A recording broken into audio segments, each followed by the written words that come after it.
الفرد الصمد الذي لم يلد ولم يولد ولم يكن له كفوا أحد، وأشهد أن لا إله إلا الله وحده لا شريك له، وأشهد أن محمدا عبده ورسوله صلى الله عليه وعلى آله وصحبه أجمعين. وبعد، أخواني السلام عليكم ورحمة الله وبركاته. إن شاء الله تعالى waxaan soo gaarnay muxaadaradeenii ugu dambeysay maxaa ahayd muxaaradii afraad, ciwaankeeduna uu yahay adaabta khilaafka. waxaa inoo soo jeedin doonaa in sha allahu tacaala الشيخ مصطفى إسماعيل حاج هارون، فليتفضل مشكورا. بسم الله الرحمن الرحيم. الحمد لله رب العالمين، والعاقبة للمتقين ولا عدوان إلا على الظالمين، وأشهد أن لا إله إلا الله وحده لا شريك له، وأشهد أن محمدا عبده ورسوله وصفيه وخليله، وصلى الله على سيدنا محمد النبي الأمي وعلى آله وصحبه وسلم، وبعد، فسلام الله عليكم ورحمته وبركاته. إخوتي في العقيدة، إن كستو walaalkaygi qadimayo ku tilmaamay mawduuca aadaab alkhilaaf, laakiin waxaan isku dayayaa inaan ka ballaadhiyo, inaan ka dhigo mawduuca khilaafka iyo asbaabaha keena iyo sida loo xallin karo, anigoo weliba isku dayi doonaa inaan qaybta u badan saaro sidee loo xallili karaa ama dhibtaasi loo damin karaa. taa waxa aan u doorbidaya waa mashkila dadka muslimiinta aad ugu badan dhibna ku haysa. khilaafku waa mashkilad muslimiinta ka haysta, khilaafku waa mashkilad muslimiinta ka haysata nolosha dhammaanteedba. khilaafku waa mashkilad muslimiinta ka haysata nolosha dhammaanteed. waa dhibaatooyinka ugu waaweyne maanta aad mooddo inay astaan u tahayba dadka muslimiintaha meel kastoo ay isugu yimaadaan, diin ahaan, dhaqan ahaan, dad ahaan, wax walba waxaad mooddaa in khilaaf la geliyo wakhtiyadan dambe. waxaan jeclay mawduucaasi inaan guud maro qaybo ka midana aan isku dayo markaasi inaan xal u raadin karno. ugu horreyn waxaan leenahay inay dadku kala nooc noqdaan, oo bini aadamku uu kala ra'yi noqdaa, oo uu kala midaba noqdaa, oo uu kala wejiye ahaadaa, oo cuquushoodu ay kala badnaataa, oo siday wax u fahmayaan kala jaad noqotaa, oo midabadooda uu kala nooc noqdaa. waa wax ka mid ah ilaahay aayaadkiisa marka hore. wa min aayaatihi khalqu الsamaawaati wاlard waاkhtilaafu alsinatikum waalwaanikum ina fii dalika laaayaati lilcaalamiin. waa wax baynu leenahay sida wejigeennu uu kala gedisan yahay ayay maskaxdeennu u kala gedisantahy. sida basamaat ilyad, gacantaan qof walba suulka markuu wax ku saxeexo uu mid gaara u leeyahay, ayay maskaxahayna saarina u kala gedisan yihin. idan inaynu kobi isu noqonno, yacni qof qura inuu dadku wada noqdaa, iyadu waa hayru macquul. ilaahay baana ugu talagalay subxaanahu wa tacaala inay saatan u kala gedisnaadaan. weliba waxaan leenahay ha kala gedisnaatee isku wada garaad maaha, isku in wax kama wada aragto. ilaahay baana qur-aanka ku leh wakhuliqa alinsaanu daciifa, dacfi ayaa dadkao dhan iskaga wada jira. waxaan kaloo leenahay ilaahay baa ballan qaaday subxaanahu wa tacaala hadduu doonayo dadkan iyo noloshan iyo waxan oo dhan mid qura inuu ka dhigo, laakiin inuu u doortay inay sida tan ahaadaan. walow shaaa rabbuk lajacala annaasa ummatan waaxida walaa yazaaluuna mukhtalifiin ilaa man raxima rabbuk walidaalika khalaqahum. ilaahay baa wuxuu leeyahy subxaanahu wa tacaala hadduu ilaahay doonayo dadkoo dhan wuxuu ka yeeli lahaa ummatan waaxida,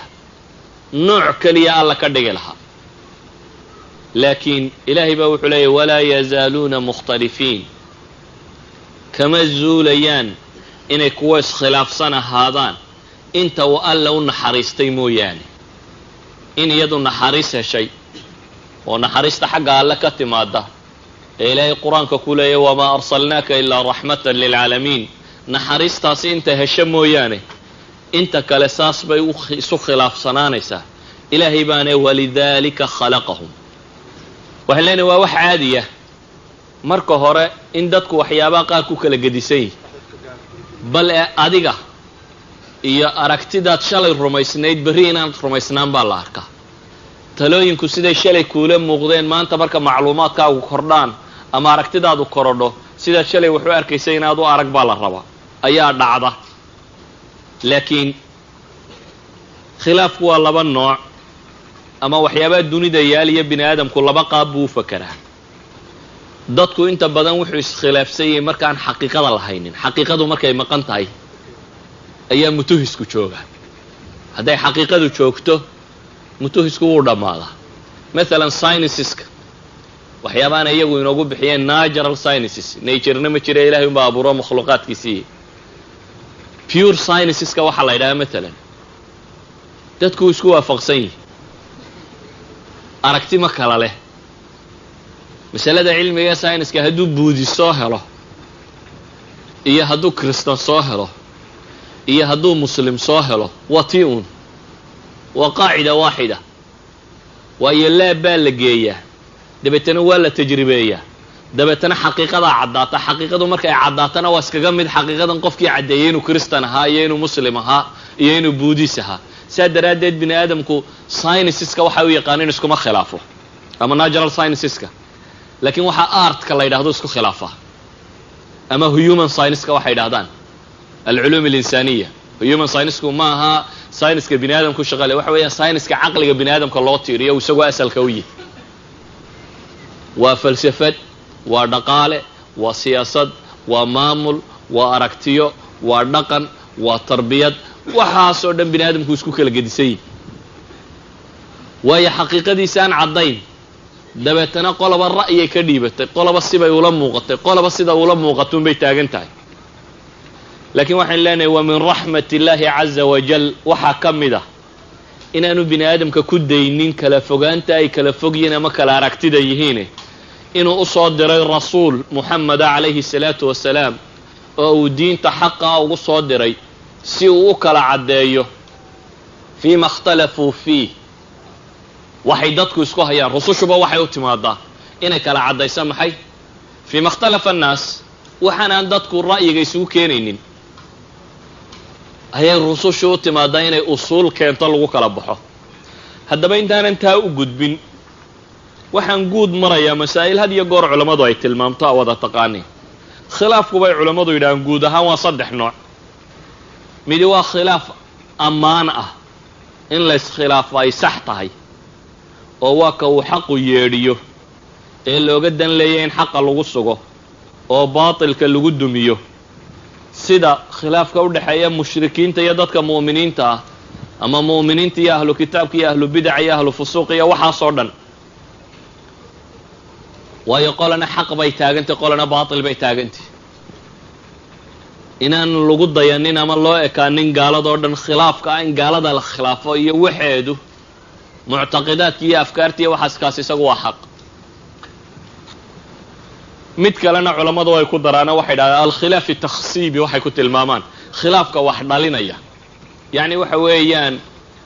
shuuraynu qabsanay,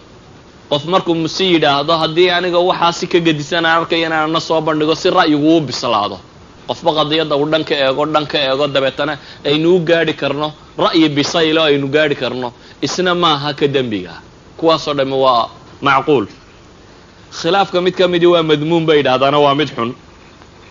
waa wixii ay hawada naftu yeedhiso. alhawa hawa nafs, waxay dhahaan hawadu waa marad nafsiya oo licadam alikhlaas uu keenay, ikhlaas la-aan baa keentay. kaasi inta badan sharaa'icdiiya waxaasoo dhan wuu khilaafsan yihi. waa dan qof uu rabo inuu dadkan u khilaafo dantiisa inuu gaadho daraaddeed. waa khilaafkay tafriiqiga ku sheegaan, isna waa madmuum. khilaafka mid ka midina waxay dhahdaan waa saa'iqun jaa'is, waa mid iska bannaan. waa ka had iyo goor farciyaadka ka dhaca ee masaa'ilka aqbala in laga ijtihaado ee aqbala in niqaash laga galo haddii aanu xuduuddiisa ka bixin. waxaan leenahay kan u dambeeya isaga haddaan iska soo koobo waa mid jaa'isa ayay culammadu ku tilmaamaan. waxa isweydiinta leh maxaa keena in la iskhilaafo? in la iskhilaafo maxaa keena? ashyaa tiro badan baa la sheegaa, culammaduna qadiiman wa xadiidan wax badan baa laga qoray. gaar ahaan fuqahada muslimiintu waxay ka mid yihiin dadka ugu badan ee soo bandhiga asbaabta khilaaf keeni karta, gaar ahaan alkhilaaf bayna ala'imma alaclaam, culammada waaweyn waxyaabahay ku kala ra'yiyiin. laakiin mas'alada had iyo goor culammada isku qabtaan iyada waxaan u celin karaa shay waaxid oo ah waa duruuf almacluuma. shayga kan la ysku khilaafsanyay ama macluumada tan aqoonta loo leeyahay unbay ku xidhantay. maalan inuu daliilku labada caalim midna gaadhay midna aanu gaadhin, oo saxaabo waaweyn ay ka dhacday taasoo kale. maalan markii shaam ay tageen ee daacuunku ka dilaacay ee la shiray ee la isweydiiyey meeshan daacuun ka dilaacay miyaa laga baxaya mise waa la joogaya, lagu murmay. iyadoo la iska muransayo ra'yigu iskhilaafsan yahay buu yimi cabdiraxmaan ibnu cawf xadiidkii bukhaari suu sheegayey. dabeetana xadiid nebigu yidhi buu calayhi salaatu wasalaam sheegay. markii xadiidkii la ogaaday intaha alkhilaafkii ugu dhammaaday, waayo waxa uu muranku uu jiray waxay ahayduun masalada tan baan daliil loo haysan. waxaa ka mid a maalan ra'yu maalan caliy ibn abi aalib iyo ibn cabaas iyo masaladan atwalulajalaynka ay yidhaahdaan ay iyagu ra'yiga ka qabeen, laakiin xadiidu subayciya uu isna sheegaya caddaynayo ra'yiga saxahi ku yahay. yacni waan iska soo koobaya kuwaasoo mar rabo inaan idinku sii badiyo. waxaa ka mida baan odhan karnaa in riwaayadda tan ama xadiidkan ama masaladan la deliishanaya midna agtiisa uu ku sugmay midna agtiisa aanu ku sugmin. maalan qisatii faatimata bintu qays, gabadha 3 lagu furaa, inay sukno leedahay iyo inaanay lahayn cumarna sida qabay. gabadha tani ay sheegtay ra'yigii cumar mid ka gedisan iyadoo weliba soo naqlinaysa inuu nebigu xukumay calayhi salaatu wasalaam. ee cumar uu isna ku adkaysanaya anigu ra'yi gabadheed uga tegi maayo, isagoo ixtimaal ah gabadhan inay waxilowday ama aanay si fiican wax u garanay ama caynkaasi. oo cumar warkaya gabadha talaaqa 3 lagu furay inay nafaqa iyo leedahay maxay ana laha nafaqa wa sukna. laakiin xadiidka islaantani faatimata bintu qays u khilaafsanaa, waa inaanay nafaqa iyo sukna toona lahayn. maalan waxaa dhici karta khilaafku inuu yahay lafdigan ku soo arooray xadiidka ama qur-aan ku soo arooray oo sidii loo sharxayay ama loo macnaynayay culammadu ay aragti kala gedisan ka yeelatay. yacni muraadkii uu alle ka lahaa subxaana wa tacaala aan isku si looga fahmin. aw laamastumu nisaaga wada taqaanin oo kale masalada waysada ku saabsanay. ama nebigu calayhi salaatu wasalaam xadiidku laa yusalliyanna axad alcasra ila fi bani qurayda. waa alfaad waadix oo nebiga ka sugnaatay calayhi salaatu wasalaam. saxaabada markuu yidhi qofna yuu salaad tukanin maanta casar ilaa iyo inta laga gaadhayo banu qurayda oo lagu duulayay mooyaane. dhexda markii la marayay bay salaadii qiiro gashay. raggii badh waxay dhahan waa tukanaynaa, badhna waxay dhahan war waa iska soconaynaa. qola waxay dhahan waa tukanaynaa iyo waxay dhaheen nebigu calayhi salaatu wasalaam weedhanaha yaan la tukanin casar in halkaa la gaadho, dan kale nebigu kamuu lahayne degdega ayuunbuu lahaa. ee salaadu waktigu waa waktigeediiyo lama bedelin. qolana waxay idhahdeen maya, markii hore isagaa nebigu yidhi casarka waktigaa tukada, iminkana isagaa yidhi ha tukanina ilaa bani quraydo la gaadho mooyaane. bani quraydo aanu gaadhno mooyaane tukan mayna bay dhahen, markaanu bani quraydo tagnaa baanu tukanaynaa. qolana way iska tukatay, qolana way iska safartay, way iska socotay. maqribka dabadiisii bay tukadeen, dhexdaa cadceediiba kusii dhacday. laakiin markii dambe ay xaggii tageen bani quraydo ayay salaadoodii tukadeen. labada kooxood kooxna nebigu ma maagin calayhi salaatu wasalaam, waayo weedhuu nebigu yidhi unbay labaduba doonayeen inay fuliyaan. waxaanu leenahay waxaa dhici karta in masaladu ay tahay masale daliilkeeda nina agtiisa ay sugan tahay oo u arkayo daliilkan inuu haabit yahay, nina u arkayo inaanu haabit iyo wax u dhow toonahayn, bale laga yaabo laba daraf oo aad u kala fog inay kala joogaan. maalan tusaale basiita haddaan idin siiyo. alimaam ibnu taymiya raximah llah wuxuu ku tilmaamaya xadiidu salaati tasbiix wuxuu leeyahay xadiidkaasi waa kadbun calaa rasuuli illah waa been lagu been abuurtay nebiga oo waxba kama asixin a'imo badan oo kalena waa ku raacsiisantay bal asheekh ibnu cuthaymiin wuxuu leeyahay laa ashaku annaha bidca kama shakisni buu leeyahay in salaatu tasbiix salaada la yidhaahdee inay bidco tahay kama shakisni masaladu sheekh culamadaas ay halkaa ka taagantahay maalan alimaam alalbaniyi nuquushiisa isna wuxuu ku tilmaamaya ama ibnu xajar alxaafid ibnu xajar mishkaat ilmasaabiix axaadiista mawduuca lagu tilmaamo marka hadlayo wuxuu tilmaamaya wuxuu leeyahay alimaamu alxaakim iyo imaamu dahabi labadaba waxay tilmaameen xadiidku inuu qawi yahay markaasuu albani la leeyahay waxa xaq ah siday labadaasi imaam ku tageen waayo xadiidku shawaahid tiro badan buu leeyaho qofka u fiirsada uu yaqiinsanaya inuu xadiidkani asal leeyahay anigoo masaladaa ku khilaafaya buu yidhi cid kasta oo wadci ku sheegtay ama se baatil ku sheegtay walidalik baa xadiidkaasi masalan alkhatiib albaghdadiy jus buu kaamila buu ka qoray bale alxaafid addaarqutniyi qabla jus kaamila buu isna ka qoray bale alcallaama abulxasanaat allaknawi isna kitaab dhan buu masalada tan ka ururiyey bale alxaafid ibnu xajar wuxuu leeyahay 10 saxaabi in ka badan ama 10 ugu yaraan saxaabi bay masaladani ka sugnaatay masalada ragga kaniisada u sugayaan culimadana waxay leeyihiin waa bidca la asla laha idan qolana agtooda waxa sugnaaday masaladan daliilkay daliishanayeen qolana ma sugnaanin waa masaa'il dhici karta waan iska soo koobaya masaa'ilka fiqiga ay asbaabteeda waayo kutub badan baana laga qoray waa min ahsani ma kutub waxa kamida رفع الملام عن أئمة الأعلام للإمام ابن تيمية رحمه الله لكن وحين لنا يدا مسألة فقهية وحين غفلا قواعد يراكوبنا ينتلمامنا أصل بيدك مسلمين تسكوا فقسين ورنيا إيمانك حقاه والاعتسام بدين الله إنه دتك واجب كوي ويهينا وحا هنوننا يدتك خلاف كودا يرينيا فإن آمنوا بمثل ما آمنتم به فقد اهتدوا بإلهيري وإن تولوا فإنما هم في شقاق وإن الذين اختلفوا في الكتاب لفي شقاق بعيد شريعة الله قد تقايده أي خلاف كبدن أي مصائف تورد ما يكتماده شيء قال بعد قاعدة ده يسكوا فقصين دتك مسلمين تيوحوا يسنا دين تتنين يدم يسترنتهاي الله سبحانه وتعالى إنه دم يستري خلاف العلماء وحسكوا خلافان معناه إنه مرنا بأهين دينتي إن برلمي أما nuqsaaniin ay ku jirto ama caynka kan inuu yahay un dadka badho daliilku uu cadaan waayo ama si fiican wax u fahmi waayo laakiin diintu inay kaamil total shayga saddexaad aan tilmaamayna waxa weeyaan inaanu jirin imaam a'imada muslimiinta kamida ee maqbuuliinta ah ee cilmiga lahaa ee cilmigooda kalsoonida lagu qabay diintooda amaanada lagu qabay cid u qasdida in ilaahay rasuulkiisa khilaafta inaanay ku jirin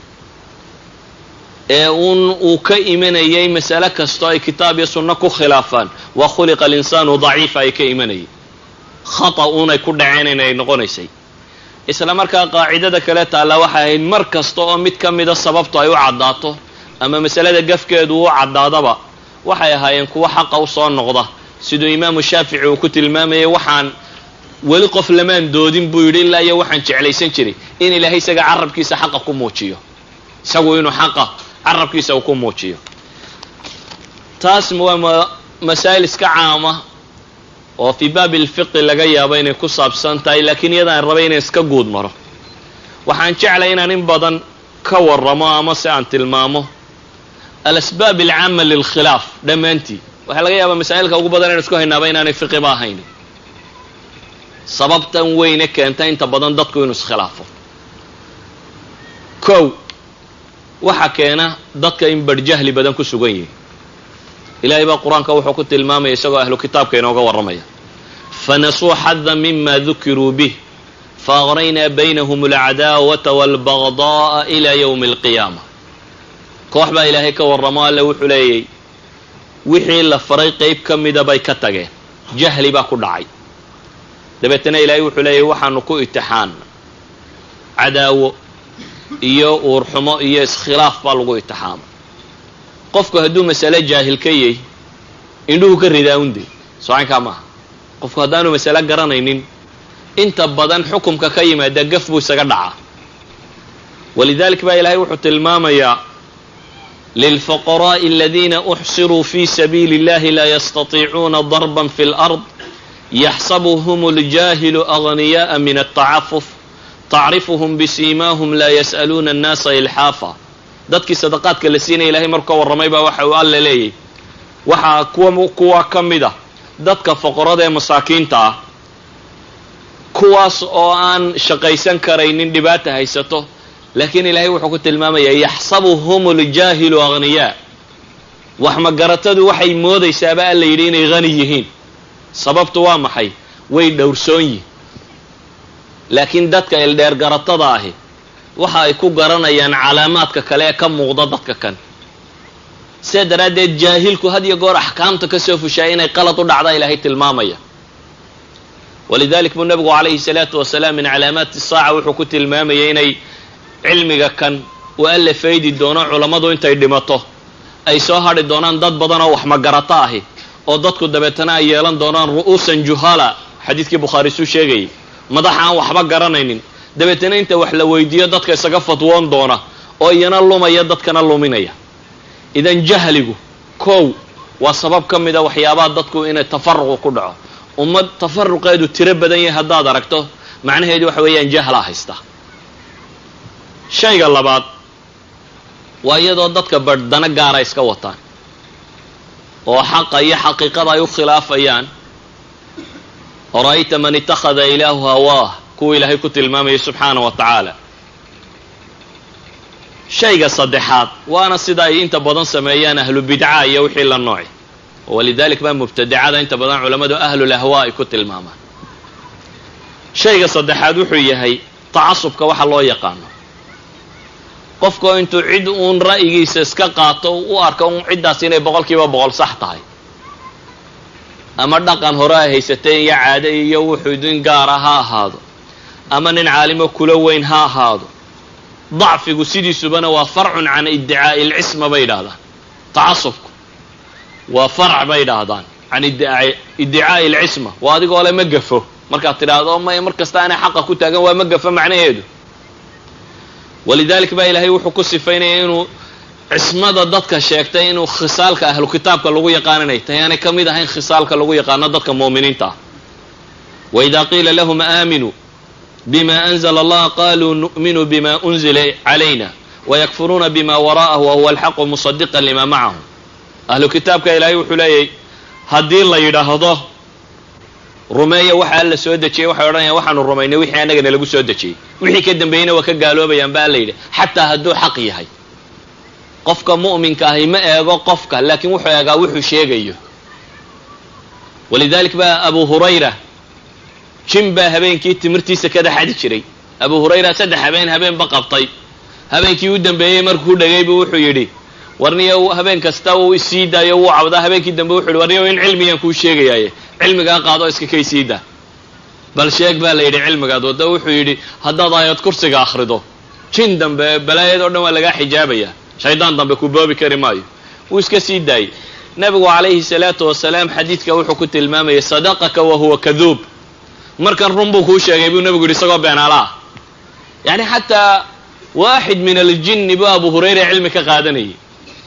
oo wuxuu sheegayaa khuraafaha, laakiin markan midhkani maadaama uu xaq ahaa, xaqu meel kasta uu joogo qofka mu'minkii wuu qaataa. waxaan leenahay khilaafku wuu tiro batay,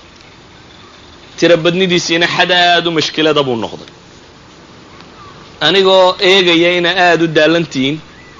ayaan intaasoo dhan muqadamo yaroo kooban ka dhigaya, laakiin waxaan jeclay inaan u gudagallo see loo xallilaa. weliba gaar ahaan inagu markaynu Soomaali nahay dhibtaa waynu taabatay. hadday waddankii tay, hadday abnaa'i saxwatay, hadday waxaad moodaa dadkaba inaan qofba qof kala socon. waa mashkila qaa'ima fi kulli mujtamacaatina. qabiil laysu khilaafay, siyaasad laysu khilaafay, diin laysu khilaafay, nooc kastaba khilaafkuu tiro batay. waa mas'ala runtii u baahan inaynu in badan ilmaam siino. waa mas'ale xalku aanu fududayn ilaa iyo ciddu alla u fudaydiyo mooyaane. bale waxaan dareemayaa xataa sida dacfigu xal-la'aantu soomaalida halkay ka joogto masalada saddex mid un bay ka yaqaaneen xataa muslim badanina ula qabo haddaynu maanta masaajidkan ku muranno xalkaynu naqaana waa saddex mid un inaynu isdillo badhinta la torriyeeyo laga saaro masaajidka isagoo dhiigu da'ayo way dhacdaa dadka badh baa xalka sidaa bidaya haddaynu isma qabanno wala xalka waxay bidaa inaynu is-ashtakayno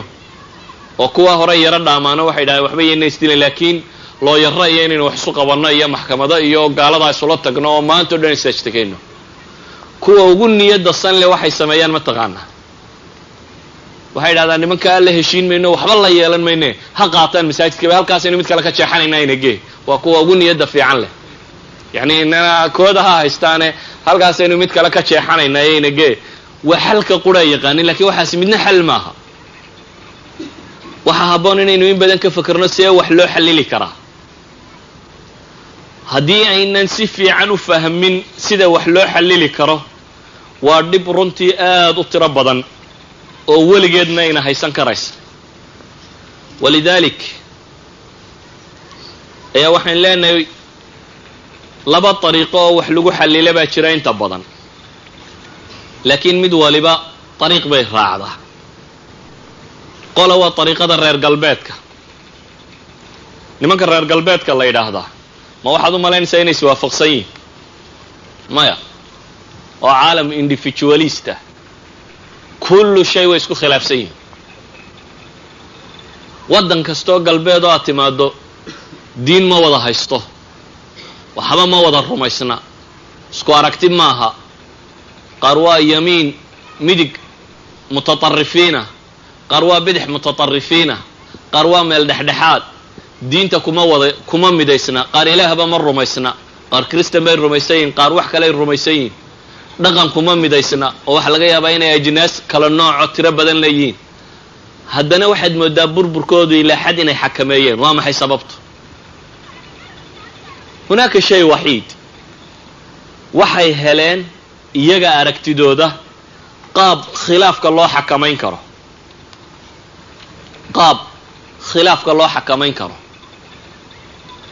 qaabka khilaafka loo xakamayn karaa ay heleen waxyi uma soo degin laakiin can ariiqi tajriba bay ku heleen way isku soo jabeen intaas oo jeer bay isdileen oo isgumaysteen laakiin way socon weyde maray yurub haddaad taariikhdeeda akhrido imisunbaa dagaal ka dhex dhacay imisunbaa boqor la caydhsaday ama wadaad la caydhsaday ama qola ay xoog badatay ama taariikhda yurube hore aad bay u madowday maanta se nooc min alistiqraar bay heleen waxay gaadheen shay ayaanu odhan karno waxay u yaqaaneen musakanaat qofku markuu xanuunsado haddii xanuunka laga dawayn kari waayo maxaa la siiyaa bainkiller baa la siiyaa soo maaha yani waxyaabaha kan uun at least inuu qofku xanuunka ilaabi karo haddii aan xanuunka si fiican looga dawayn karaynin waa in xanuunka la ilowsiin karaa waxay reer galbeedku qaateen dariiqo aan cadaalad ku salaysnayn oo xaqa aqoon laakiin taqaana mas'alo kaloo ah inaan dhibtu dhicin waa dariiqo ah kullamaa xanuunkuu soo kacaba in loo badiyo uun tabletiska la siinayo si qofku uu yaro dareemi karo raaxo waa waxa dimuqraatiyadda loo yaqaano waxa laga yaabaa dadkiina badh inay dimuqraatiyadda moodayaan cilmi maaha waa tajriba bini aadam uu sameeyey oo atwaar kala gedisan soo martay waxay gaadheen xad ah dimuqraatiyadda tan waxaana ay leedahay oo baarlamaan ah oo intikhaaba oo quwa xorriyat aliclaam ah oo miidiya ah oo waxaan oo dhami waa shay waaxid waxa weeyaan heshiin weyne saynu u kala baxnaa bay yidhahdeen reer galbeed war heshiin weyne saynu u kala baxnaa waxaa la yidhi ninkii 150 halunbaa tiisaqa ayay soconaysaa wantaha alamr waxay gaadheen go-aan odhanaya si kale ku kala bixi weyne diin iskuma waafaqsanin waxba maxaynu ku kala baxnaa waxaa la yidhi waxaynu ku kala baxnaa ninkii 150 helow meesha xukun taadu ha ka socoto ka kalow maxaad qabanaysaa markaa waxaa la yidhi qawaacid lucba dhowr sanaan anugu haysanayaaye adna waxaan ku siinayaa farsamada soo loo cayaaray wakaa dadkii ka soo dhaadhacsa inaad 150 hesho maalintaad 150 hesho waan kaaga daadegaya ma cadaalad baa ma xaq baa leegaya maya qowmuluudku hadday qabsadaan dadka o dhan qowmuluud bay ka dhigayaan kuwiina kala diidani soo cayaara weeyaan lucbada tafadalu haddaa meesha iman kartaan kaalaya wantaha alamr. idan waxay gaadheen aragti odhanaysa waar dilkan iyo waxa kan ku kala macaashi weyno kala xoog badan weynaye aynu waxayna kan ku xalilano xaq iyo baatilku haddii la yidhaaho shay xaq iyo baatil had loo eego waa in miisaan jira. haddaanu miisaan jirin ma xaq iyo baatil ma soconayo. mawaasiintii wax lagu qiyaasayana iskuma waafaqsano. kana waa shuuci, kana waa capitalist, kani waa dhexdhexaad oo waa moderate, kani waa christianity oo diin buu haystaa, kani diinba ma haysto, kani waa dadka xun, kani ma aha. waxba iskuma waafaqsana. laba qof oo iswaafaqsani ma jiro. individual kasta, qof kasta oo Yurub jooga waa caalamun bidaati, afkaartiisa iyo aragtidiisa iyo wixiisa. laakiin waxa la yidhi wixii xeer inoo ahi waxa weeyaan ninkii boqolkiiba 51 helow ama xisbigii ugu batow taada ha ku socoto. dastuur caamina inoo jiro. dastuurka maxaynu ka yeelnaa? waxa la yidhi dastuurkana 2/3 ninkii helow isna waxbaad ka bedeli kartaa. boqolkiiba 70 meelaha isagaan yaraadkeena baa la yidhi oo yuu lucbada tan badan ku biiri. dee waaye marar baa loo baahan yahay qodob laga bedelo ama wax lagu daro. fadal baa la yidhi isagana aynu nisbadu yara kordhino 2/3 ka dhigno. idan maa calayka bay dhahaan korkaaga ma saara ilaa iyo inaad qawaacid lucba qaabka lacbadan loo cayaaro inaad wadsato mooyaane. intikhaabaadku waxay ku go-aan markaa reklaamaha xayaysiiska kan iyo ninkan hadlaya ee xisbiga u hadlaya aftahamadiisa iyo wax kastoo madowba nin baa doonaya inuu caddaan idiin tusiyo oo xisbigiisa ra'yigan qabo saasuu dadku wada. dadweynahan wax ka dhaadhacso. maalintaa dadweynahaas tidhahdaa leylay caqligoodii xaggaagaad u shubtay eega un waxay kuugu ridaan baa la yidhi. si fursaddaa nin walbana loo siiyana sanawaadka ha la yareeyo. 4 sanaad meesha fuushanaanaysa ama 5 sano, 5 sano kadibna mar kale ha la isugu rido. waa dariiqa lagu kala bixi karo oo ay ku kala baxeen.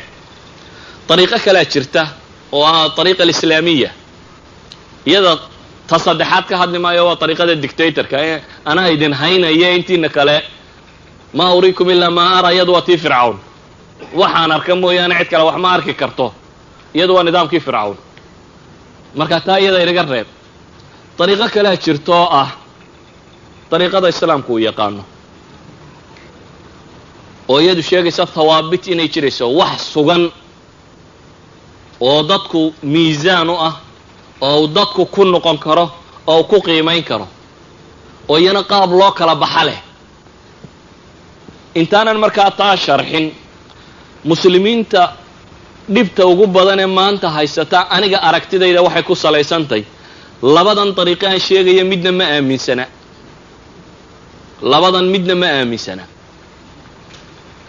maaha dad diin beelay oo le ninkii uun qawaacid lucba dimuqraatiya badiya ha sheego. bale inaga haddaynu soomaalinay matala haddaynu idhaahno aan qawaacid lucba dimuqraatiya qaadano xataa inaynu reeraheenna tiradooda run ka sheegno ma ogolin. nin walba reerkooda soomaali ugu badan. saa daraaddeed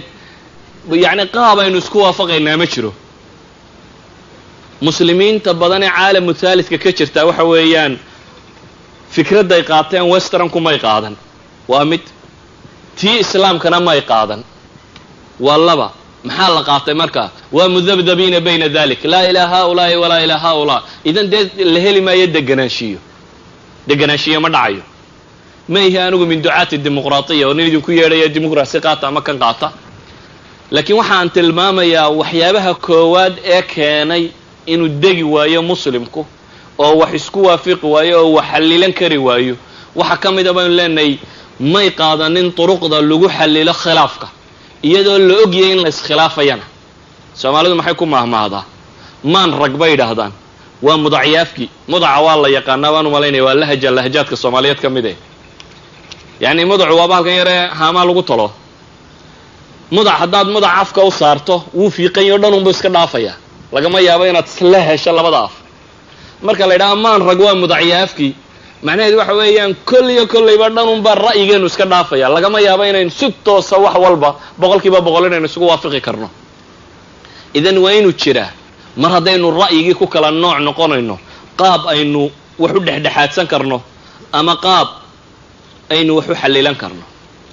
waxa aan rabo galabta inaan soo bandhiga markaa wuxuu u badnaan doonaa inaan soo bandhigo ra'yiga islaamiga ah oo aan u arkayo inuu noqon karo al-aslam aynu wax ku xallilan karno. islaamku wuxuu ina farayaa marka koowaad furqadu inay macsiyatay dadku inuu kala yaaco inay macsi tahay uu u baahan yahay dadku in looga digo waa muqaddamaadka intaanan gaadhin usuusha la raacayo waxaan leenahay furqadu waa macsiyad aynu u baahanay inaynu in badan ka fogaano waayo ilaahay baa wuxuu ina leeyahy walaa takunuu kaaladiina tafaraquu waاkhtalafuu min bacdi ma jaءahum اlbayinaat war ha noqonina baa ilahay leeyahy subxaana wa tacaala sidii kuwii kala tegey ee iskhilaafay kadib markii bayinaadku caddaymuhu xagga alle markay uga yimaadeen ilaahay baa wuxuu leeyahy walaa takunuu min almushrikiin min aladiina faraquu diinahum wakanuu shiica kullu xisbin bima ladayhim farixuun war ha ka mid noqonina baa alla leeyahy subxaana wa tacaala mushrikiinta ha ka mid noqonina mushrikiintan laynooga digaya waa kuwe ilaahay baa wuxuu leeyahay waa min aladiina faraquu diinahum kuwii diintooda kala kaxkaxeeyey ee kooxaha noqday ee koox waliba waxay haysato ku farax noqotay bale islaamku wuxuu ina farayaa furqadu inay tahay nooc min alcadaab ilaahay uu soo dejiyo qaab dadka loo cadaababa inay ka mid tahay walidalik baa ilahay qur-aanka wuxuu ku leeyahy qul huwa alqadiru cala an yabcatha calaykum cadaaba min fawqikum aw min taxti arjulikum aw yalbisakum shiica wayudiiqa bacdakum ba'sa bacd undur kayfa nusarifu alaayaati lacallahum yafqahuun alle wuxuu awoodaa subxaana wa tacaala inuu guudka cadaab idinkaga keeno wuxuu kaloo awoodaa inuu hoosta balaayo kale idinkaga soo saaro wuxuu kaloo awoodaa ilahay intuu kooxa idinka dhiga inuu madaxa isu kingeliyo oo qolaba qolada kale qadhaadhkeeda la dhadhansiiyo bal u fiirsada baa ilahay leeya aayaadkasaan idinku balballaadhiyey waa nooc min alcadaab furqadan iyo dagaalkan iyo waxa kani waxaan leenahay markaa muqadamo waxa u ah inaynu garanno marka hore furqadu inay macsitay waa mar labaad si aynu xal u helno waa inaynu garannaa ma'aalka ama gunta ama waxa ka soo baxaya markaynu iskhilaafno haddaynu taa garanno oo inala weynaato waxaynu ku xisaabtamaynaa in badan inaynu xal raadino furqa waxa ka soo baxa waa halaag wax kale kama soo baxaan ilahay baa qur-aanka wuxuu ku leeyay waatiicu allaha warasuulah walaa tanaasacuu fatafshaluu watadhaba riixukum wasbiruu ina allaha maca saabiriin war alliya rasuul yeela baa alla leeyay subxaana wa tacaala war ha murminoo ha isqabanina baa ilaahay leeyay haddii kani ay dhacdo inta murantaan oo isqabataan wixiina a xal u weydaan maxaa dhacaya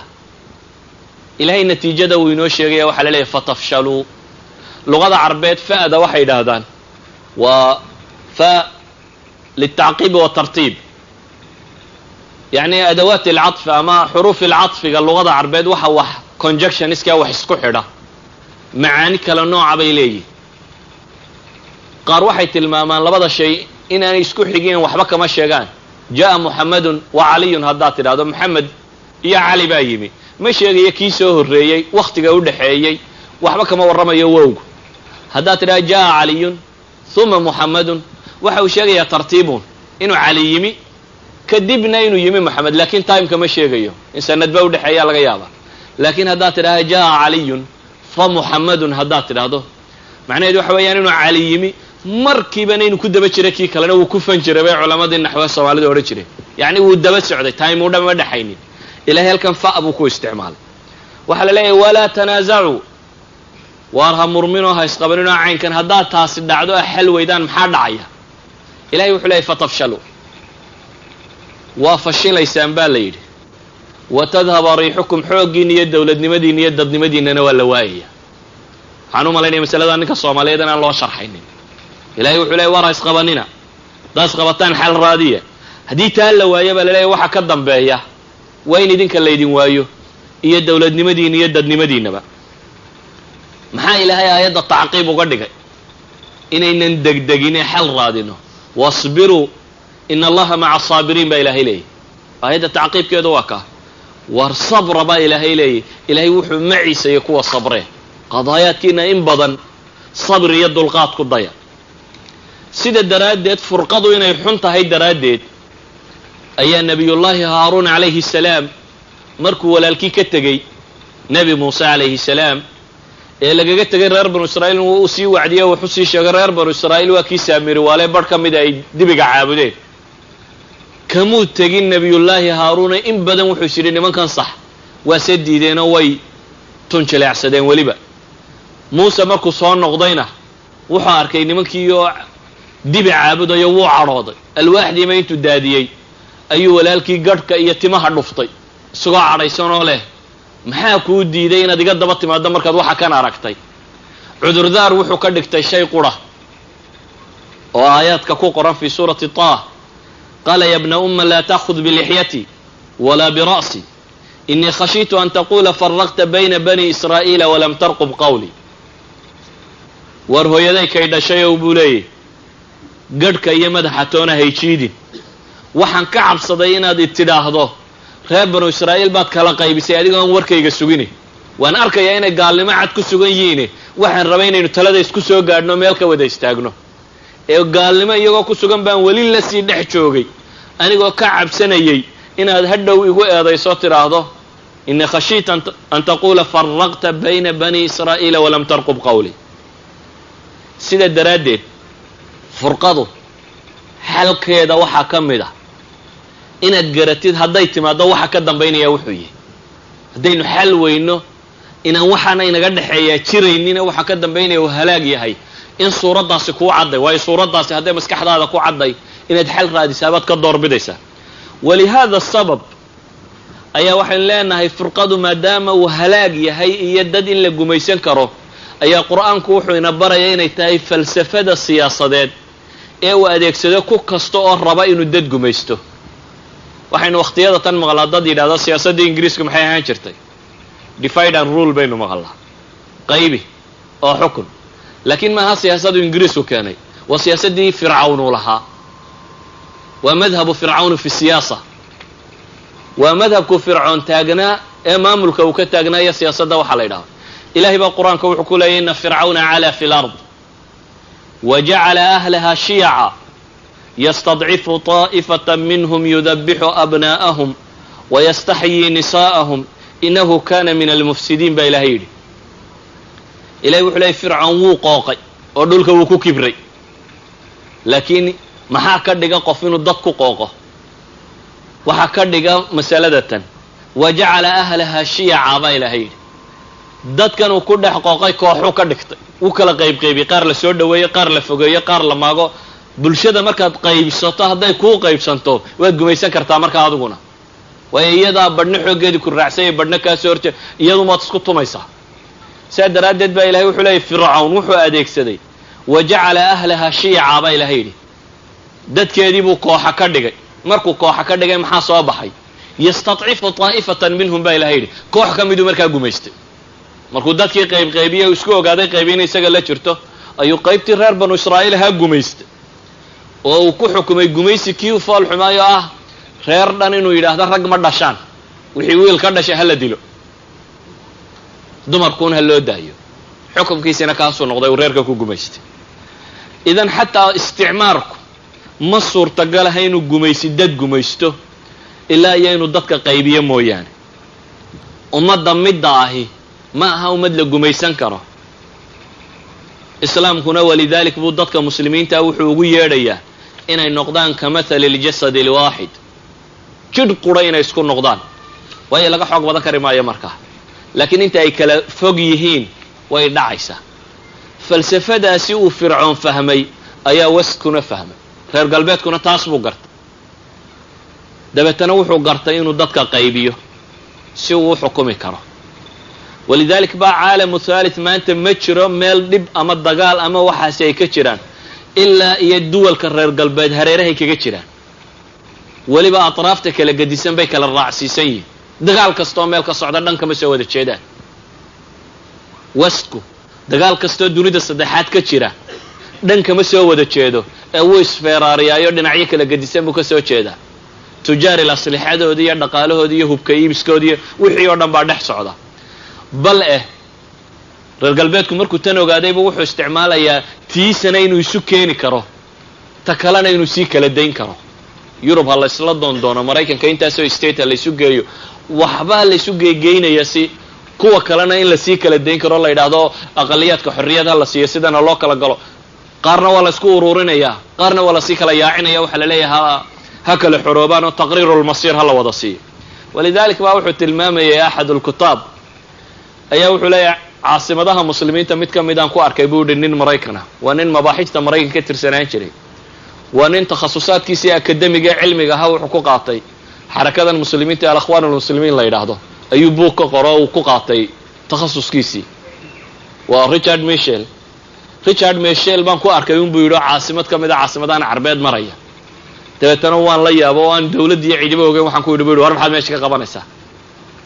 wuxuu igu yidhi bu yidhi waxaan u imi inaan daraaseeyo khilaafaadkan xarakaadka islaamiga u dhexeeya. isweydiiyo richard michel muxuu ka baranayaa, muxuu ka rabaa? wuu baranayaa si uu adeegsado khilaafaadka ka dhexeeya inuu buunbuunin karo, ku kala kaxayn karo, isku dili karo, eri karo, wuxuu doonaa u ka samayn karo. yani ilaa xad baa loo samaystay maraakis dhan oo cilmiya oo baxhiya inay baadi doonaan furuuqda iyo waxa u dhexdhexeeya dadka muslimiinta iyo caalamka saddexaad. idan westku wuxuu ogaaday inaan ummad colonization lagu samayn karin, la gumaysan karin ilaa iyo ummadda in la qaybiyo mayn, laakiin ummad kasta oo la qaybiyo in loo gumaysan karo economically, socially, politically, everywhere, educationally, si walba in loo gumaysan karo. waxay yidhaahdaan culamada funuuntan ka warrama miqyaasyada ummadaha lagu qiyaaso waxaa ka mida bay yidhahdaan. haddaad aragta bay yidhaahdeen dad murankiisa xadayn kari waayey, waxaad ogaataa waa dad dhimanaya. waa cudurrada halista ee bulshooyinka ku dhaca ee sheega geeridoodii inay timi. saa daraaddeed bay waxay yidhahdeen haddaad aragto dad marka ay murmaan xadayn kari waaye murankooda oo qaabun u xallili kari waaya, waa ummad dhimanaysa bay yidhaahdaan. walidalik ba iyagu si aanay u dhiman waxay garteen inay miinisun sameeyaan, qaabun inay sameeyaan murankooda ay xal kaga gaadhi karaan, walow badhna ha la dulmiye. laakiin caalam alislaami waxaad moodaa in la xadayn kari waaye murankii inoo dhexeeyey oo uu suurtoobi weyday in xal gaadho laga gaadho. waxay yidhahdaan murankoo la xadayn kari waaya waa sign of ignorance bay yidhahdaan. waa ummadaha jaahilka waxyaabaa lagu yaqaano bay yidhahdaan, dadka aan kobcin. dadka aan kobcin waa ka ilaahay qur-aanka muxuu ku tilmaamaya? yuhuud baa ilahay ka warramay qur-aanka. markaasaa waxaa la yidhi taxsabuhum jamiican wa quluubuhum shataa. maxaa lagu cileeyey? dalika biannahum qawmun laa yacqiluun baa ilahay yidhi, waa dul aan caqliga isticmaalayn baa lagu tilmaamay. idan cadamu lcaqli wa cadamu tafakur waxyaabaha ka dhasha waxaa ka mid a in dadku murmo uun oo markaa murankaas un waxooda ku gabagabooba. haddaad aragto dad markaa murmaya un, muranka waxa ka dambeeyana waa istilaya dagaal un iyo xoog iyo boob. intaa dadka hadday aragtidiisu noqoto waxaad ogsoonaataa ummadda tan jahli kii ugu weynaa inuu haysto.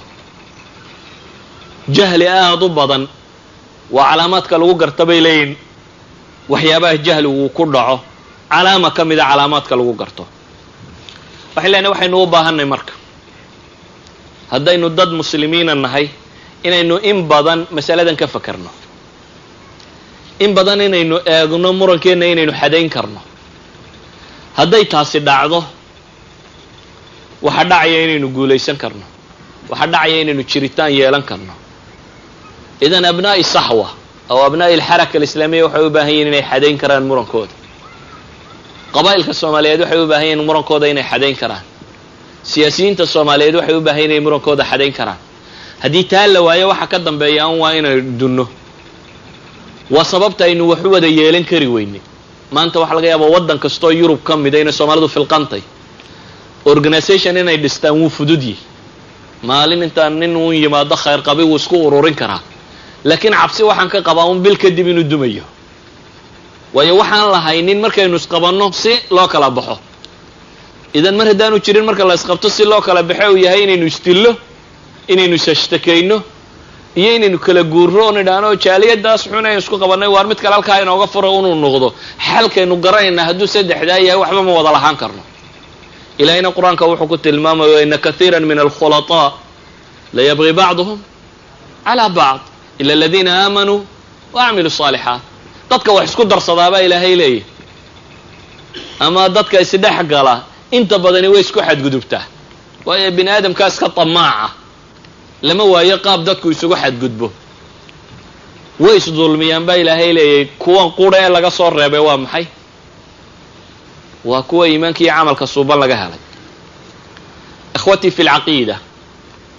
muran iyo dhibtii waa ogtiin oo idinkama warramayo dee soomaaliyaatinina soomaalaan ahay marka waynu isla garanaynaa kaa iyo dhibta uu leeyahay caalamulislaami baynu ka nimo muslimiin waxa haysta baynu aragnaa iyo dunida si loogu gumaysta ay mustadcafiin ugu yihiin iyagoo aan dunida laga tiro badnayn oo aan laga xoolo badnayn oo aan laga cilmi badnayn waa sheeko waxa dadka badhay isugu sheekeeyaan Nawawi baa halka lagu haystaa within no time baa Nawawi caalamulislaami lagu samayn karaa within no time laakiin waxa isweydiinta leeyahay ka run sheegaya raba inuu sameeyo waxa isweydiinta loo kaliya wuxuu yahay ولا جامعة عربية باكريسة ولا جامعة إسلامية باكريسة ولا صومالة كريسة ولا وضن يروك كستمانتا ولا سيكلة بربرينية وسكو وحو الربانين وسيكلة بربرية وسكو متش على دوني دا عدك الله يسوتي مادة حتى إن دايرك يكوى أن ديما بدن هيسانين يسوي مادة وسكو إلالينيا ويدن يساقو متشرتو لكن يقو وحي كتلة جران يسوي مادة يقو وحي كتلة جران iyagoo kala afafa kala luqa kala diima waa ka Yurub la isku sii wadaawo waa loo sabray inna ilaahay soo ina lama ha wasbiru inna allaha ma'a sabirin salama laha iyagoo khilaafaadka ogoog haday maanta ku heshiin waayaan waxay ku tala galeen inay sabraan 20 years 50 years intay imika socotay sida Yurub ku taqaan shan dawladood baa bilaabay maantana waa ogtiin inuu dhowr iyo 10 marayso EU yaa bilaabay yar baa bilowday maanta halkan baa maray Schengen yaa bilaabay yar baa bilaabay maalin baa mid waa loo weel tolaya dabeetana waxa lagu tala galaya maalin ba si mid loogu yeedhay uu soo gali lahaa ilaa iyo inta laga dhigayo inay mid noqon karaan waa laga yaabaa mar in la yiraahdo jamaarigta aan ka midowno jamaarigtu waa in la yiraahdo taxiska iyo meelaha kan xuduuduna soo yara furo mar in la yiraahdo dhaqaale aan ka midowno euro iyo hal lacag wada yeelano berri waxa la arkaa inaad aragto iyadoo la yiraahdo siyaasadda aan ka midowno oo baarlamaan kaliya ama ra'iisul wasaare kaliya ama caynkan waa step by step laakiin waxa la rabaa step la qaaday inaanu duminuune xagga in loo sii socdo inagu wax laga yaabaa intaynu xiisoonno maalin qura inaynu madaxa ka bilowno shirkan caawa intaynu isku wada raacno aan israacno aroortunba hal mushkiladoo yar inagu imanayso wuxuu been isku dilaynaa shibilahayna tukin maayo mar soo qabanayna masaajidkuna u dumaya dabeetana waayo weynaynu kulanno ururna maha mushkilada laakiin one problem inaynu xalilo ayaynan awoodeeda lahayn hal mushkilado kaliya inaynu xalilayna awoodeeda lahayn waa fanni runtii u baahan daraasadiisa waa fanni u baahan tarbiyo iyo akhlaaq waa fanni dhaqan u baahan waxay leenahay islaamku xuluul buu masaladan inooga dhigay waxa ugu horeeya islaamku marjac buu sameeyay maskaxyadeeni mar haday iskhilaafayso meel horta marjac oo isagu absolute value wax lagu tilmaamo meel aynan isku khilaafsanayn waynu noqonayno waa waxyigii xagga Alle ka soo degay Ilaahay baa wuxuu inoo sheegay inaynan inagu wax badan garanaynin inay isagu wax badan garanayo wallahu ya'lamu antum la ta'lamun ba Ilaahay antum a'lamu am illah Ilaahay baa wuxuu inoo sheegay wama utitu min al-ilmi illa qalila Ilaahay baa inoo sheegay wallahu alimun khabir وفوق كل ذي علم عليم إلهي بصفة العلم ينوشكتي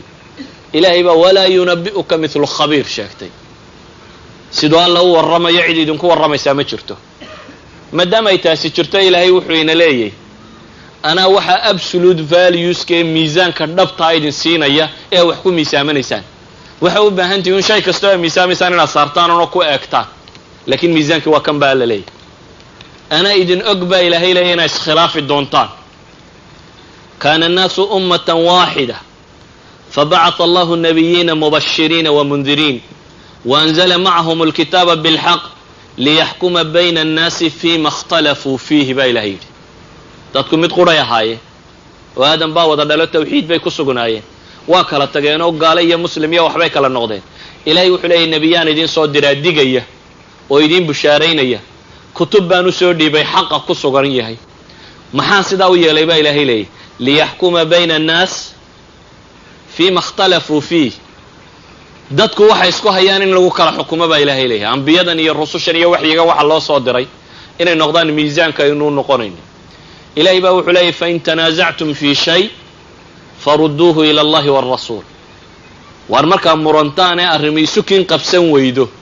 alla iyo rasuulkii u celiya baa la leeyahy subxaana wa tacaala in kuntum tu'minuuna billahi walyawmi alaakhir alla iyo maalinta qiyaame haddaad rumaysatiin dalika khayrun wa axsanu ta'wiila idan kitaabka iyo sunnuhu ama waxyigu wuxuu u yimi inay inaga mideeyaan arrimaha maamku ina midayn kari waayey arrimaha jira maamku ina midaynayo kuwaa lama odhanin kitaab baa laydinka soo dejiyey scienceska laynama odhan kitaab baa laydinka soo dejiyey waayo waxaa la ogaya inaynu ka midoobi karno haddaad masale la timaado tidhaa waa fiisigiisa waa caynkan laboratorygaanu la tegaynaa hadday socon weydo war waa khuraafaa lagu leeyahy idan lama odhanin kitaab scienceska idinka warramaa laydin soo dejiye waayo ilahay wuxuu ogaya kan inaynu xal ka gaadhi karno inay xaqiiqadu caddaan karto kitaab tiba laynooma soo dejin waayo waxaa la ogyahay haddaynu tajaaribteenna isticmaalno inay xaqiiqadu caddaan karto walaakin masaa'ilka inan marnaba gun ka gaadhi karin ee dhaqaale leh siyaasada leh bulsho leh dhaqan leh caqiide leh falsafo leh aan marnaba basharku isku waafiqin falaasafadii dunida oo dhamme intaasoo kunoo sannadood bay soo jeegeenoo hal iskuma waafaqsana bal madrasa waaxida ka kaalay madaarista kale madrasa waaxida min madaaris alfalsafa haddaad qaadato mid iskuma waafaqsana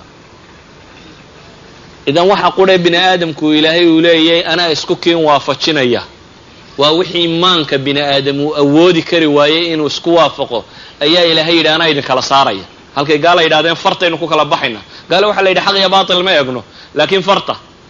sidaa daraaddeed baa iyaga shay shalay xaaraan ahaabaa maantana maxay xalaal ahaa maalan maraykanka khamrigu imse sannadood buu xaaraan ahaa 20 sanoo dhadhow 15 sannadood baa maraykan congress iyo senateka iyo congresska iyo madaxweynaha baytul saddexduba isku raaceen bal iftaa caama baa la qaado dadkuna uu ku raacay markaasaa weliba lasii fogeeyo la yidhi distoorka ha lagu daro khamrigu inuu waddanka mamnuuc ka yihi 1933giiba haddana dib loo ogolaaday maxaa isbedelay ma cilmi cusub baa khamriga laga soo ogaaday inuu khayr ku jiro ama inuu caafimaad wax ka taraabo waxba lagama soo ogaan shay quraa dhacay unoo nimankii siyaasiyiinta unbaa arkay dadkii inuu kacay iyo kuwii khamriga cabaya tahriibkiiyo waxa kanoo in dee uu cod waayayo deerfar waa inuu xaggu cod ka helayo masalada hadduu cod ka helayo waa inuu yidhaahdaa idoorta anaa sanadka dambe khamriga fasaxaye deerfar qaar unbaa soo baxay baarlamaanka iyo kuwana way fasaxeen laakiin islaamku xaq iyo baatil buu kala yaqaanaa cadaalad buu yaqaanaa kaasi waa haabit markaasi uu sugan yahay aragtida bini aadamka ee dimuqraasiga iyo waxaan ku suganay shalay wixii mamnuucaaba maanta xalaala caynkana waa isbedelay waayo xaq iyo baatil kuma sugna cilmi kuma salaysna waxay ku salaysantahay farta la taago ninkii 51 hele tiisuun baa soconaysa waxay doontaa nool ilaahay baa wuxuu ina leeyahay subxaanahu wa tacaala diinta maxaa loo soo dejiyey yuriidu allahu an yukhafifa cankum wa khuliqa alinsaanu daciifa baa ilaahay yidhi axkaam badan inta alla ka soo warramaa ilaahay wuxuu leeyahay ilaahay baa wuxuu idinla doonaya inuu nolosha idin fudaydiyo waayo bini aadamka ilaahay abuuray isagoo tamar daran maadaama tamar darra ay jirto waan idin fudaydinaya baa ilaahay leeyahy waxaan leenahay marka ugu horrayn waxaan u baahannay marjiciyadu inay caddahay dadka muslimiintii markaasi waxay ku kala baxaan laba shay mid waa kitaabka iyo sunnaha midina waa wixii shuruuda iyagu dhigteen almuslimuuna calaa shuruutihim haddaynu nidaam masaajidkan u dejinno oo nidaamkaasi uu kitaabkiiyo sunnaha aanu khilaafsanayn ee waafaqsan yahay dadka muslimiinta waxaa saaran inay nidaamkaasi u hoggaansanaadaan oo uu noqdo waxaynu ku kala baxayno oo uu noqdo problem solutionkeenu iyo problem solvingkeenu inuu ku salaysanya wixii inoo dejisnaa kaasi waa shay la garanayo laakiin in kaa la aqbala iyaduna dhaqan bay u baahantahy waxay u baahan tahay waxyaabo badan oo dhaqana waxay u baahan tahay in la helo atarbiya aljamaaciya in dadka la baro wada noolaanshiyaha waxa la yidhaahdo iyo inaan la kala maarmaynin iyo inaad dadka kale wax la wadaagto reer magaalnimada la sheegaa macnaheedu waxa weeyaan inuu qofka la baro wada noolaanshiyo ninka reer baadiya markay isqabtaan muxuu sameeyaa gabadhuu yidhaha naawrka iisoo qabo dee uu ka guuraa in len dhul bannaan oo kaleu helayahay innaga teenu waa tii un waa awrka soo qabadii mal allaaliya markaanu isqabanno waa awrka iisoo qabo waa inaad guurtaa laakiin reer magaalku daarta ka dhinac fuqi mayse maxaad samayn awr lasoo qabtaa ma jirto yacni waa laabud inaad hesho qaab aad qofkan ula dhaqmi karto mushkiladiina aad u xallilan karto waa inaad ku kortaa tarbiya jamaaciya tarbiya jamaaciya waa maxay nadariyaadka ama waxaan la yidhahdo theoryga iyo practicalku waa kala nooc masalan in lagu yidhaahdo dadka in la cafiyaa fiican caynkan aragti ahaan waa wax wada qurux badan leh laakiin marka ay ku qabsato sida aad yeelaysaa waa wax u baahan inaad soo tajribaysay waa wax u baahan inaad muddo isku dayaysay waxa kan oo aad isticmaalaysay aragti kastoo maskaxdaada ku qurux badan macnaheedu maaha dhaqankaagana inay markiiba ka imanayso ee waxaad u baahantahay in tarbiya jamaaciya lagu kulmiyo walidaalika baa dhaqamada wasku matalan waddankan ka imi gaala wuxuuna way leedahay wax runtii aad ka faa'iidaysan kartana way leedahay waxay rumaysayin wax la yidhaahdo matalan philosophy of educationkooda wuxuu ku salaysayin waxa la yidhahdo some arbiden demoniska dad wax wada lahaan kara ama wax wada qabsan kara ilmaha yar isagoo ku jira elementary schoolka ayaa la baraa xiisad la yidhaha xiisadda wada tashiga hadda waa dugsi hoose dugsi kalaas saddexaad afraad shanaad ma tal wax ka yaqaana kalaas muuta wax la yidhahdaa jira xiisadda wada tashiga arday baa laga dhigayaa kalaaska inuu jeerinka u fadhiisto oo arrimaha go'aamiyo dabeetana inta kalena shuuradii baa la wadayaa ra'ya waxaa la isweydiinayaa ardayga habsaama maxaynu ku xukunnaabo macallinka la weydiinaya macallinka waxaa la odhanayaa aamo adigu ra'yi kuma dersan kartid inimadaasi waxay gaadhaan baa lagu xukumaya yararkii haasaan aabihii warqad ah loo qoro caynkana lagu sameeyo waxbay sheegayaan go'aan bay qaadanayaan go'aankaasaa sabuuradda dhinaceeda la sudhaa dabeetana kaasaa lagu dhaqaa yacni waa qaab qofka loo tareen garaynayo inuu maamul geli karo wax wada lahaan karo cid la negotiate garayn karo waa mas'ala runtii tarbawiya ah innaga waxaa laga yaabaa qofku inaanu awoodinba inuu ku dhegaysto inaad wax wada lahaataan daayo bal wajhatu nadar sidaad waxu arkaysa inaad u sharaxdo inaanu awoodin iyadoo nebi moxamed calayhi salaatu wasalaam matalan xadiidka min xadiisi siira ka mida oo albaanina taxsiininayo nebiga calayhi salaatu wasalaam waxa uu yimi cutba ibnu rabiica oo qurayshi u soo dirtay oo la yidhi nebiga waxaad kala soo hadashaa calayhi salaatu wasalaam arrimahan mashaakil buu inugu hayaaye la soo hadal wuu u yimi nebiga wuxuu ku yidhi waxaan rabaa arrimo inaan kaala hadlo niyow dadkii kala kaxayso waa kanoo mushkilad baad nagu haysaaye haddaad madaxtinimo waxaan ku doonaysa buu yidhi madax baanu kaa dhiganaynaa haddaad xoolo doonayso xoolaanu ku siinaynaa haddaad boqortooyo doonayso boqor baanu kaa dhigaynaa haddii buu yidhi waxaan ku hayaa jinuu ku dardaro ay xanuun tahayna adduun baanu kugu bixinaynaa si lagu daweeyo oo tabiib baanu kuu raadinaynaa waxaasuu ku hadlayay nebi maxamedna wuu dhegaysanayay afka kagama boodinoo mu odhan war waxani muxuu ku hadlaya wuxuu ku yidhi afaraqta minha ya abalwaliid ma dhammaysatay hadalkaagiiba weliba ku yidhi hadalkaagii ma dhammaysatay wuu ka sugay markaasuu yidhi ha markaasuu nebigu calayhi salaatu wasalaam qur-aanku dul akhriyay yacni inagu waxaa inaga lumay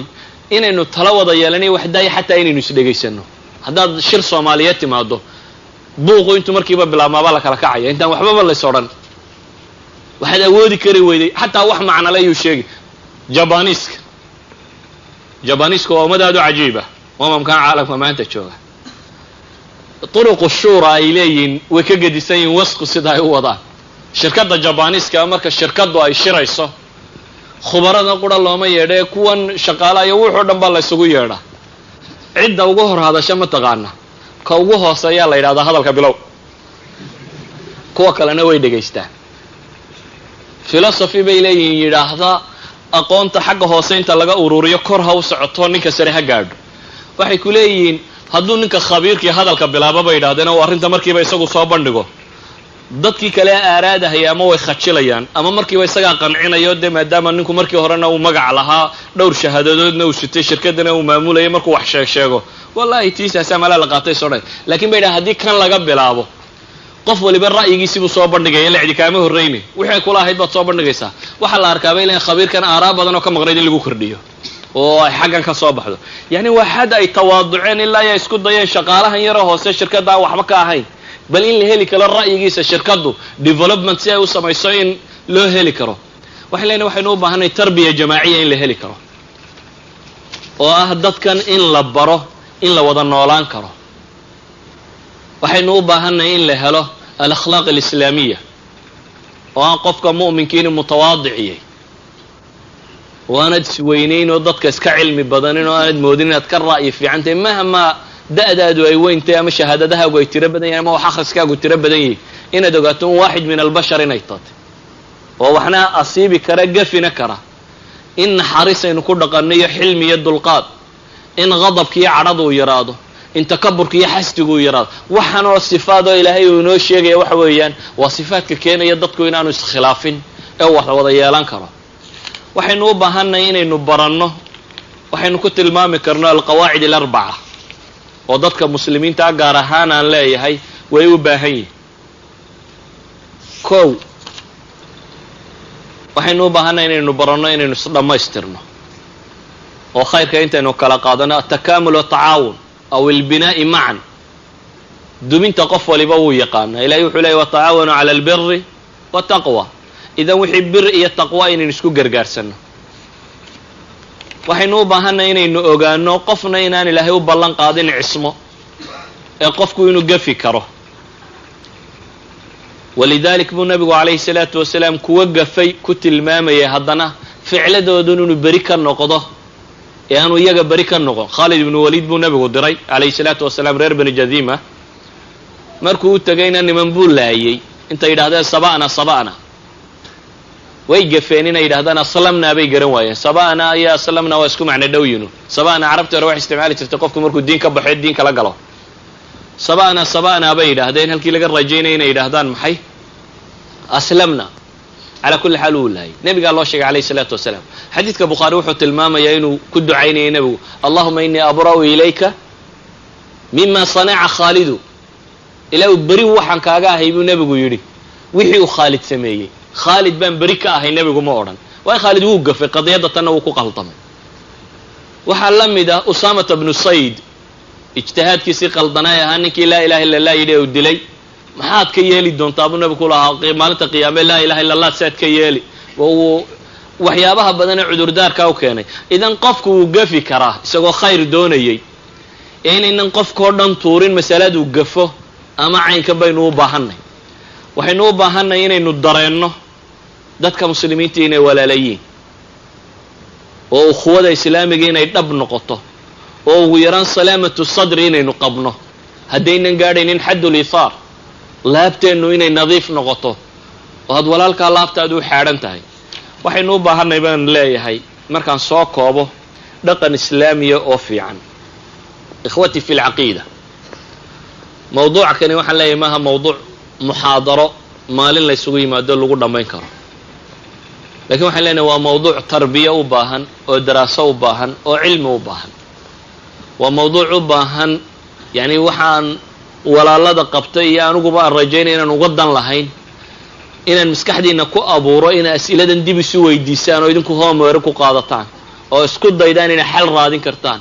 isku daydaan inaa problem solutionka barataan sida mushkiladdu markay timaado loo xalilo waayo taa un baynu furqada kaga baxayna midna waan idiin sheegayaa ee muslimiintu laba intay mid uun raaci la'yiin suurtagal ma aha inay sidan ayiin ka baxaan imaa inay gaalnimada iska caddaystaan hadday dee rabaan inay gaaloobaan oo taa westranki ah sida loo kala fartaaga badnan yahay uun in lagu dhaqmayo imaa in islaamnimo la caddaysto oo ah marjiciyada islaamkaee saxa in loo noqonayo oo iyana ay fududay si loogu kala baxaa laakiin tadabdubkan ah maalinna dimuqraasiyaanu nahay maalinna diinta ha lagu dhaqmo reerku maxkamad ha samaysto qolada tani islaamka maalmaa lagu xukumo maalinta tuugtaydan waasho maxaakimta la doorto maalinta kale tadabdubka nooca kana waxba kuma islaaxayaan inaynu baranno inaynu wax wada lahaan karno oo wada maamulan karnana mooyaane waxba ma suurtagalaha yacni dawladnimo iyo wax ka weyn daaya masaajid yar ama xarako yar ama wax yar baynan wada wadi karin inta aynan baranin problem solutionka inta uu masaladeenu ku salaysantahay marka aynu wax walba isku aragti ka nahayna waynu wada socon karnaa marka aynu waxyaabaha qaarkood isku khilaafnana bes maalintaa waynu dumaynaa mar hadday tahay dhismo kasta oo la dhiso anigu shakaan ka qabaa inuu sii socon karo haddaan loo helin turuqa loo xallilo khilaafka wax kastoo aa wada yeelanaysaana waxaan idinkula talin lahaa inuu cad yahay maalintaa isqabataan saa u kala bixi lahayde wax kastoo aa wada yeelanaysaan inuu cad yahay maalintaa isqabataan war westranku xad bay gaadheen shirikaadka maalan waa weyn وأين نقلنا وملتي نيشن بين يدادان ومتعدد الجنسيات انت سو جنسيات كلا للشير هولدر با كلا لواحد لكن واحد جرى قانون يرفض يدادان المؤسسين ضد با اسكله بهشن مقعد اصلك انت بانا كلا ديري كرتا بلايين adigoo kula baana dadana ra'yi buuxa ku lahayn ama kuwa kala diri karaan adahayn way waxay ugu tala galeen inay xadeeyaan khilaafkeeda inay ilaalin karaan waxaan uga jeedaa waxa soo dhan inaynu wax baranno inaynu bilowno saynu mushkiladeena u xalili lahayn inaynu taa ka bilowno nafteena inaynu tarbiyayno oo ah inaynu baranno hoggaansiga ugu horeyn alle inaynu hogaansanaano islaamku iyo muslimku aslamtu lillahi marka dad ilaahay baan isu dhiibay weeyaan isu dhiibku inuu dhab inaga noqdo ilaahay rasuul waxay go'aamiyaan inay noqdaan wixii kama dambaysta aha masalada intaanu daliilku ku cadayn hadal iyo war iyo waxbaad keeni kartaa laakiin marka daliil cadaada iyo ilaahay halku ina la rabo inuu muran ku haaro waxay dadkii muslimiinta hore ku guuleysteen waata waxaan ku soo koobayaa ilaahay xaqahayna waafajiyo wallahu a'lam billahi tawfiq جزاه الله خيرا شيخنا محاضرة قيم كهيد أو نسو تشيريي إلهي سبحانه وتعالى إن شاء الله تعالى وحرجينا مارتي محاضرة صيني دباتوين بدن حلسو أو خلافات أما إسقبسي بدن أوشرا وحن أقد بدونا إن شاء الله سؤالها وحلي سائلكني شيخ وحد نو شيكتين إن ودن كان لا يساقتها أو صوماليا لا تغو wadankii waxaa ku loolamaya Ethiopia iyo Eritrea iyo Oromo marka sidee wax la yeelayaa su'aashan horteed waxaan jeclahay inaan arrin tilmaamo ah malawa markii aynu sadaqaadka ururinaynay waa la idin tabkhiya ama reer Holland wax ma bixiyaan ba mala lagu celaaliyay waxaan markhaati idinka qiyaamaha wax bixisaan hadaa fulisaan waxa ballan qaadeen waxaan aad u rajaynayaa lacagta ururtay hadda kaashnimo loo hayo 17,000 inay gaarayso inta kalena inay soo ururi doonto walillahi alhamd inta hadhayna waxaan ku boorinayaa shaytaanku iska madaakhil badan yahay adigoo go'aan qaatay islaamiyo ku tala galay iyo hadhow waxyaabo badan iyo godololooyin badan ku tusiya wuxuu ku fiican yahay ilaahay sidoo quraanku sheegay wasaabiqu ilaahay wuxuu markii khayrka la tilmaamay leeyahay u degdega ama u dhaqtama waayo maskaxdu hadhow baa shaytaan wax kale ugu sheekeeya ama godololooyin kaliya wax kala soo baxaan ina khayrka u degdegtaan oo inta kalena ay ku dadaasho aad baanan idinkaga mahad celinaya aakhirana ilaahay miisaankiina xasanaadka ku daro masaladana Soomaaliya maxaa laga yeelayaa kulay anu xal sixriyana ma hayo wax cusub aan idin sheegana ma garanayo mala waa laga yaabaa un diin intaan ka garanay inaan soo gudbiyay Soomaaliya waa qadiyadii noo wada taala wax cusubna ka sheegi maayo wallahu a'lam jazakallahu khayran wuxuu leeyahay saalkani su'aasheedu waxay tahay walaalow waxa ka soo sheekaysay dhibka khilaafku leeyahay markaan u kala qaadno dadka qabiilka isku khilaafay iyo dadka siyaasiyiinta ah kuwaas waxaan oran karnaa jahlima haysa ama jahlima diintooda ka haysa dhinaca diinta iyadoo ay tahay meesha loo laabanayo diinta islaamka ma ii sheegi kartaa waxay isku khilaafeen dadka u nasab sheeganaya diinta islaamka sida xarakaadka islaamiga ah kuwaasoo ururka kale in uu isaga xaq ku taagan yahay kuwaasoo sheeganaya midba mid kale inuu isaga xaq ku taagan yahay marka sheekhow maxaa arrimahan xal laga gaari karaa midda xaq ku taagan see baa lagu garan karaa saas ay biyadhacayso wax la qarinayo maanta ma aha in Soomaali muran badan dhex taagan yahay wax qarsoonna ma aha wadaadadoodana in muran badan dhex taagan yahay waa wax iska waadix oo dabada yaala waxyaabaha aan sheegay ka waramayay un bana asbaabta kamida yani ama kuwii masaa'ilka fiqiga ah noqoto ama asbaabtii caamka ahayd ama jahli ha noqdo ama taasub ha noqdo ama hawa ha noqdo wadaadkuna waa basharku kamidi nooc gaar ma aha oo malag oo ilaahay soo diray waa bini'aadamku kamidi sida bini'aadamku gafafka u leeyahay buu leeyahay waxaan rajaynayaa inay waantoobaan oo kobcaan sida dadka muslimiinta kale ugu yeedhayna inay kobcaan ayaan wadaadka laftiisa ugu yeedhaynaa inay kobcaan iyamaa xaqa ku taagan haddaad leedayna xaqu waa kitaab iyo sunne ninba intuu ka haystaa unbuu kaga taagan yahay alkitaabu wa sunna waxyigunbaa xaqa ra'yiga ragga iyo inta kale ay ula muuqataa midba intuu kitaabka iyo sunnaha u jiro ayuunbuu xaq ka yahay cid gaaraanku odhanayo hebel iyo hebel unbaa iyaga waxoodu xaq yihiin ma jiro laakiin ninba intuu kaa ka raaco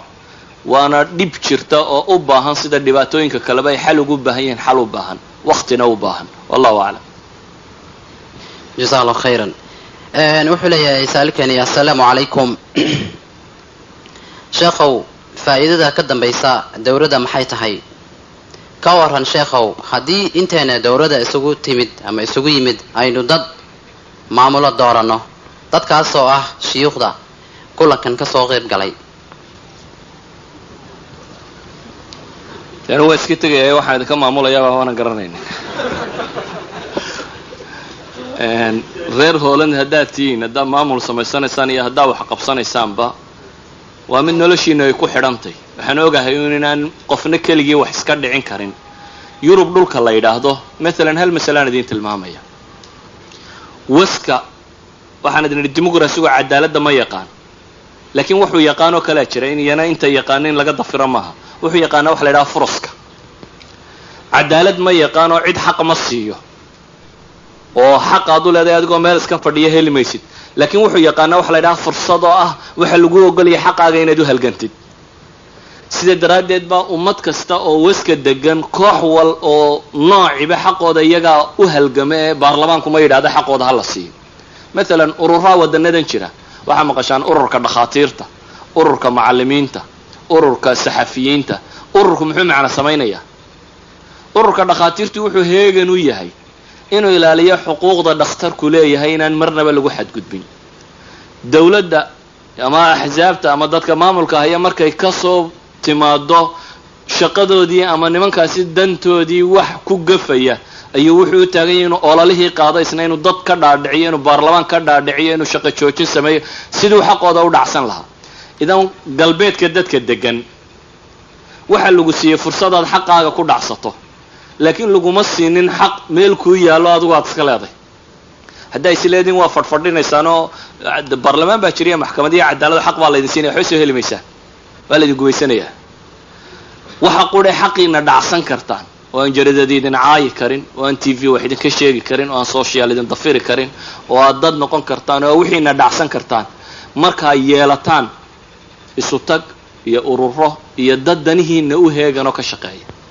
walidalik waxba ha raajicinin dawladda tan wadaado safar oo badhna kanada ka yimaadeen qaarna carabta ka yimaadeen qaarna yurub ka yimaadeen in maamul lagugu sameeye waxaad raajicisaa dadkiina Holland deganiina samaysan kartaan cid xuquuqdiina u dooda oo kiina ilmaha laga qaado ilmaha u dhicisa oo qofkiina dhinta xabaali karta oo xuquuqdiina lagu xadgudbo dhicin karta oo cala al-aqal wadankan waxa uga baahantiin wax idin ka tari karta Soomaaliya balilaabe kan waxa uga baahantiin cid wax idin ka tari karta wallahu a'lam jazakallahu khayran wuxuu leeyahay sheekh saailkani waxaa bariyahan badatay in haddii qof qaldamo ama loo maleeyo inuu qaldamay in markiiba culummadu qaar ka mid a ay u degdegaan inay ku xukumaan ay waa bidci ama waa kufri iyadoo laga yaabo in uusan qofkiiba la xiriirin haddaba arrintan see u xallin karnaa waa asile iska caamo waxay igu celcelinaysaan oo idinba wada garanaysaan alaslu diintu way caddahay qofka gafanaya in la yidhaahdo waad gaftay diintay ka mid tahay in la yidhahdo masaladaa waad ku qaldantay diintay ka mid tahay shardi maaha qofku hadduu mas'alo bidcaa ku dhaco inuu isagu mubtadic yahay ama hadduu masale xataa kufriya ku dhaco inuu isagu kaafir yahay waxaa laga yaabaa inay acdaar kaloo sharciyi jirto waxyaabo loogu cudurdaari karo laakiin asalku waxa weeyaanuun wax la ilaaliyo waxa ugu roon ilaahay qowlkiisa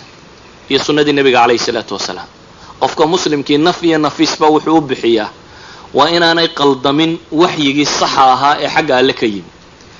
wadaad iyo cid kaleba ciddii ku qaldantay in la yidhaahdo waad qaldantay meesha way ku jirtaa laakiin waad qaldantaydeenu inay isdil keento ama muran kala keento ama wax kale inaynu wax iska dhaadhicno wax isu sharaxno taas baa muhima oo u baahan yahay waxaa jira su-aal laysii dhiibay intaanan muxaadaradaba bilaabin oo uunan ka fogeynayana maxaa dadka muslimiinta ama gaar ahaan wadaadadu intay magaalo degaan dadkan kale yurub ka midina ha ugu yimaadaan ama meele xukuumad islaamiya looga dhisi waayey wallaahi walaalkaa waxaan odhan lahaa soomaaliya meel bannaan ma ku garanaysaa la dego ama dunida meel walba reer baale ama dawlad baale ama cid baaleh meel iska bannaan horta la degaa dunida tan ma jirto ee dadkii lahaa hadday iyagu go-aansadaan in meeshooda khayr lagu wado ama aad ka dhaadhiciso siduu nebiguba ansaar uga dhaadhiciyey inay magaaladoodu meel khayr noqoto ansaar madiine rag baa lahaa ansaar baa lahaa usiya khasraje waxay la socda baa lahaa dabeetana nebigu calayhi salaatu wasalaam saxaabadii u tagtayba waxay ka dhaadhiciyeen inay islaam qaataan oo ay diin raacaan markaasuu nebigu u hijrooday oo u tegey haddii ay jirto meel laga dhaadhicin karayo ama adigu aad ama wadaada ka dhaadhicin kara ama meeshay doonto dunida ha ka noqotee in la raadiyaa waa muhim laakiin kolley anigu meel bannaan ma ogi dunida oo inta cid iska tagta ay buuxinayso wallahu aclam wuxuu leeyahay sa'aalkan sheekh ilaahay subxaanahu watacaala ha ka abaalmariyo muxaadaradii qayimkahayd ee aad noo soo jeedisay wuxuu ka leeyahay sidaas oo kale miyaadan nala arkayn ama aanay u muuqan shabaabku inay kutubta cilmiga ay daraaseeyaan ama ay bartaan adiguse haddii aad daraasaysay kutubta fikriga ama aad maaragtay wax ka qortay maxay samaynayaan shabaabka saxwadu akhwati fillah diintu afkaar maaha diintu waa diin xagga alle ka timi diinta xagga alle ka timina waxay ku koobantahay kitaab qur'aan ah iyo sunnadii nebiga calayhi salaatu wasalaam islaamku waxa uu ugu horeeye uu madaahibta iyo diimaha kale dunida yaalla uu dheer yahay koowaad waxa weeyaan cid kasta oo rabta inay ka run sheegtaa meel ay u noqotaa bay helaysa iyadoo madaahibta kale iyo adyaanta kale asalkoodii saxa aan lahaynin idan haddaad rabto inaad diin barato oo ay daacadkaa tahay ilaahay qowlkiisa iyo kii nebiga calayhi salaatu wasalaam baro kaas baa diine afkaartan iyo waxaad sheegaysaa waa ra'yi bini aadam ra'yiga bini aadamkuna waanu qaldami karaa waanu sax noqon karaa weliba idinkula talinmaya afkaarta dadka inay akhridaan idinkoo aan lahayn waxaa xaq iyo baatilka ku kala garataan war mawaasiinta marka hore barta markaad sugto waxa wax lagu miisaamayaad kala garan kartaa aaraa'u rijaal cidda run sheegaysa iyo cidda madhabkiisu saxyay markaasaad kala garan kartaa madaahib iqtisaadiya mid fikriya mid falsafiyaba waxa saxa iyo waxaan saxayn laakiin adigoo rabbinaas maraya haddaad damacdo inaad u garnaqdo ama falasafo ama cid kale adunba amban doonee fikirna wax ka keeni maysid meel kalena wax ka keeni maysid